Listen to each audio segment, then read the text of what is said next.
आज के दौर में कैब सहज ही उपलब्ध हो जाती है। ये ऊबर ओला का युग है। ट्रैवल एजेंसियों की भरमार है। बस फ़ोन करना होता है और परिवहन सुविधा आपके द्वार पर उपलब्ध हो जाती है। लेकिन 4 दशक पहले तक ऐसा नहीं था। 4-5 दशक पहले की बात करें तो सीधी बस सेवा को बड़ी तवज्जो दी जाती थी। दूर दराज के क्षेत्रों के लिए चलने वाली बसों की विंड स्क्रीन पर बाकायदा वाया फला रूट की तख्ती लगी रहती थी। कंडक्टर विंड स्क्रीन के भीतरी हिस्से पर चौक से उल्टे अक्षरों में रूट लिखने में माहिर हुआ करते थे। बस पकड़ते हुए यात्री इस बात का खासा ख्याल रखते कि कहीं बस ना बदलनी पड़े, क्योंकि परिवहन सेवाएं गिनती की ही हुआ करती थी। अब अगर बस ने बीच के किसी स्टेशन में उतार दिया तो आगे कैसे जाएंगे? भला आगे के लिए वाहन मिले या ना मिले। रूट्स निर्धारित होते थे जिन पर गिनती की बसें संचालित होती थी। आम जन के लिए आवागमन का एकमात्र साधन बस सेवा ही हुआ करता था। जाली वाले बुकिंग दफ्तर पर बाकायदा लाइन लगती थी। बुकिंग क्लर्क से पहचान बहुत बड़ी बात हुआ करती थी। उन दिनों आज की तरह प्राइवेट वाहनों की भरमार भी नहीं थी। आजकल तो एक ही घर में कई गाड़ियां देखने को मिल जाती हैं। तब निजी वाहनों के नाम पर इक्का दुक्का वाहन ही देखने को मिलते थे। मोटर मालिक खानदानी रईस समझे जाते थे। डॉक्टरों के पास प्रीमियर पद्मिनी होती थी या फिर नामी वकीलों बड़े घरानों के रईसों के पास उनकी निजी पसंद की महंगी गाड़ियां।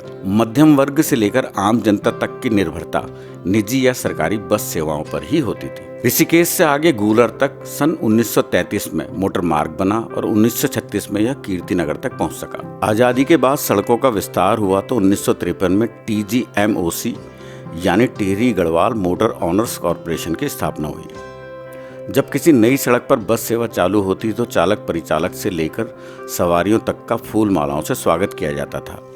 विंड स्क्रीन पर स्वास्तिक का चिन्ह बनाया जाता। नारियल फोड़ने के बाद बस स्टार्ट होती। GMOU का मुख्यालय कोटद्वार गढ़वाल में है, लेकिन यात्रा मार्ग में सेवाएं देने के कारण इस कंपनी के उप कार्यालय अन्य जगहों पर भी हैं। इसकी बसें यात्रा मार्ग के अलावा दैनिक यात्रा मार्गों पर भी चलती हैं। सहकारी भावना से संचालित यातायात कंपनी की गाड़ियां यात्रा मार्ग के साथ साथ दैनिक यात्रियों के आवागमन को भी सुलभ बनाती आ रही हैं। गढ़वाल मंडल बहुउद्देशीय सहकारी समिति, सीमांत सहकारी संघ, यात्रा पर्यटन एवं विकास समिति, गढ़वाल मंडल contract carriage, Ramnagar users, Doon valley जैसी कई कंपनियां वर्षों से यात्रा मार्ग पर सेवाएं उपलब्ध करा रही हैं। कंपनी के अध्यक्ष मालचंद रांगड़, भोला सिंह खरोला, नत्था सिंह पोखरियाल, अमरदेव भट्ट एवं अन्य कई व्यवसायियों का इस दिशा में सराहनीय योगदान रहा।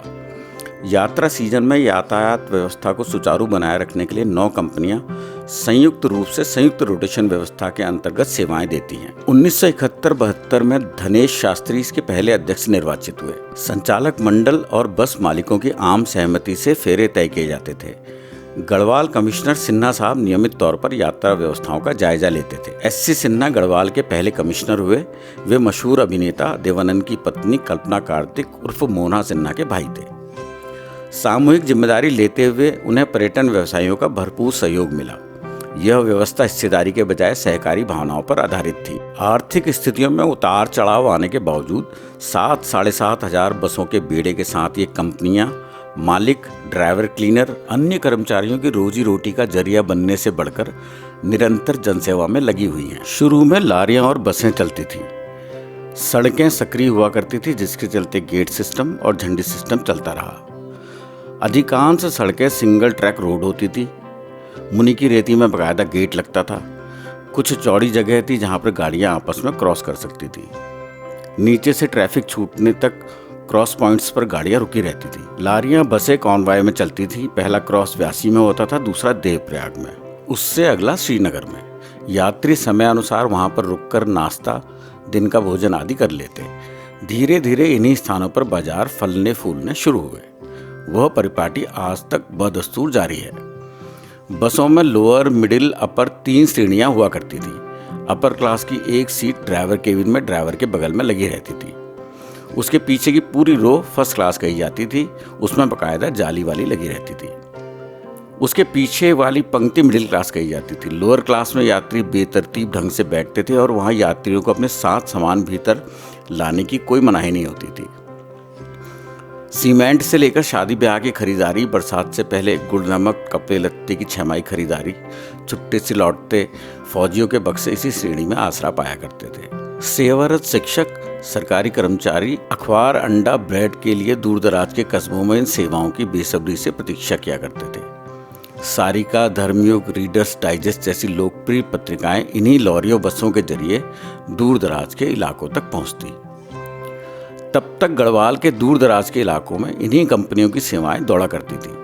व्यवस्था को सुचारू बनाए रखने के लिए उन्होंने जगह जगह चेक पोस्ट और स्टेशन बनाए।